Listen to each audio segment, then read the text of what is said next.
हसन मुश्रीफ लोकसभेसाठी इच्छुक, पक्षानं सांगितलं तर लोकसभा लढवेल, हसन मुश्रीफ यांचं विधान.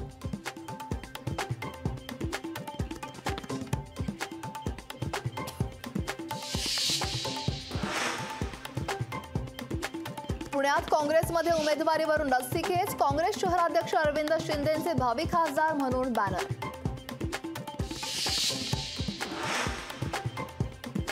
भाजपकडून राज्यसभा खासदारांना लोकसभेसाठी उतरवण्याचा प्लॅन, तर भाजपकडून काही ज्येष्ठ मंत्र्यांची तिकीटं कापली जाण्याची शक्यता.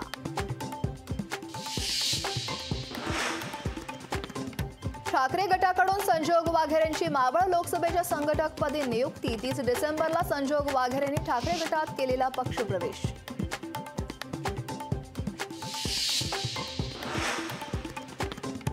ठाण्यात लोकसभेसाठी भाजपा शिवसेनेत चुरस, मुख्यमंत्र्यांच्या ठाण्यात भाजपचा जाहीरनामा, 6 मतदारसंघांसाठी स्वतंत्र जाहीरनाम्याची घोषणा.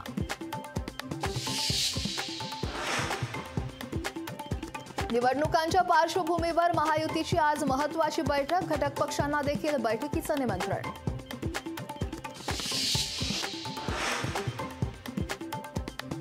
गिरगावमधील आदित्य ठाकरेंच्या सभेला पोलिसांची अखेर परवानगी, अरविंद सावंतांसाठी आदित्य ठाकरे मैदानात.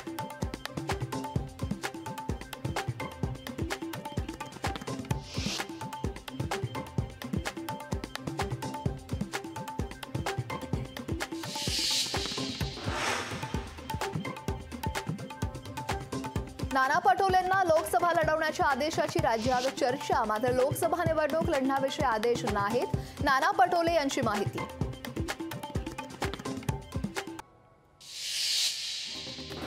पालघरमधील महाविकास आघाडी आणि मनसे पदाधिकाऱ्यांचा शिवसेनेत प्रवेश, मुख्यमंत्री शिंदेंच्या उपस्थितीत पक्षप्रवेश. कल्याण डोंबिवली क्षेत्रातील स्वच्छता मोहिमेचा शुभारंभ, मुख्यमंत्र्यांनी स्वच्छता मोहिमेची राबवली संकल्पना. रायगडमध्ये ठाकरे गटाचे कार्यकर्ते पोलिसांच्या ताब्यात, शासन आपल्या दारी कार्यक्रमाआधी कार्यकर्त्यांवर कारवाई. मुख्यमंत्री शिंदेंच्या महाराष्ट्र दौऱ्याला आजपासून सुरुवात, मुख्यमंत्री शिंदे आज रायगड आणि छत्रपती संभाजीनगर दौऱ्यावर. उपमुख्यमंत्री अजित पवार पुणे दौऱ्यावर, सार्वजनिक बांधकाम विभागाच्या विविध कामांची अजित पवार यांच्याकडून पाहणी. मोनोरेलचं महामुंबई मेट्रोमध्ये विलिनीकरण, MMRDAचा महत्त्वपूर्ण निर्णय, विलिनीकरणामुळे 40 ते 60 कोटींची होणार बचत. 5 ते 40 वर्ष जुनं प्रकरण, 2024 अखेरपर्यंत निकाली काढा, उच्च न्यायालयाच्या सर्व न्यायालयांना सूचना. ऐन थंडीत सांगलीत पावसाची हजेरी, पावसामुळे द्राक्ष बागांना फटका बसण्याची शक्यता. वर्ध्यातील ऊस उत्पादक शेतकरी विविध मागण्यांसाठी आक्रमक, शेतकऱ्यांचा साखर कारखान्यावर धडक मोर्चा. लसणाचं उत्पन्न घटल्यानं लसूण महागला, लसूण प्रति किलो 260 ते 400 रुपयांवर. मागासवर्ग आयोगानं 7 दिवसांच्या आत मराठा सर्वेक्षणाचं काम पूर्ण करावं, राज्य सरकारचे मागासवर्ग आयोगाला आदेश. सगळे सोयऱ्यांना आरक्षण देण्याबाबत जरांगेंना दिलेलं आश्वासन सरकारनं पाळलं नाही, मराठा आरक्षणावरून शरद पवार यांचा राज्य सरकारवर हल्लाबोल.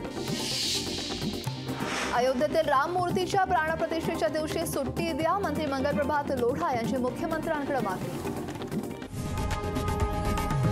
लोकशाही मराठी ऐका, पहा, जागरूक रहा.